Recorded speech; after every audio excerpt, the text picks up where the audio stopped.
New India bank लुटली गेली, त्यामध्ये सर्व भाजपचे लोक होते असा आरोप संजय राऊतांनी केला। न्यू इंडिया बँक लुटली, मुलुंडचा पोपटलाल गेला कुठे असा खोचक सवाल राऊतांनी विचारलाय। संजय राऊत यांनी पब्लिसिटी स्टंट कमी करावेत असं उत्तर त्यानंतर भाजपचे नेते किरीट सोमय्या यांनी दिलंय।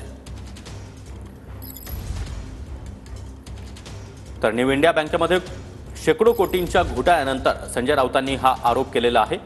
एक प्रकारे संजय राऊतांनी किरीट सोमय्या यांच्यावर निशाणा साधला आणि राऊतांना आता सोमय्या यांनी देखील प्रत्युत्तर दिले। मुंबईमध्ये न्यू इंडिया बँक ज्या प्रकारे लुटली गेलेली आहे त्याच्यामध्ये सगळे भारतीय जनता पक्षाचे लोक आहेत।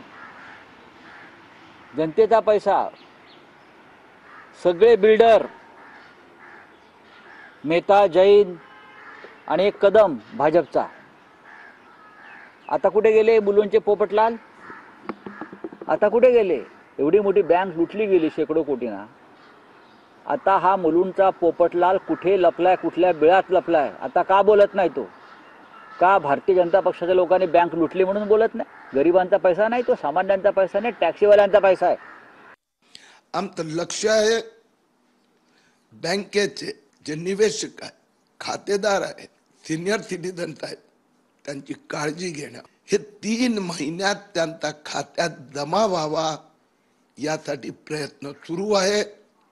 राम कदमची माझं स्वतः बोलणं झालं, त्यांचं म्हणणं आहे मी असा प्रकारचा कुठलाही गैरव्यवहार केलेला नाही, म्हणून संजय राऊतने पब्लिसिटी स्टंट बंद करावे।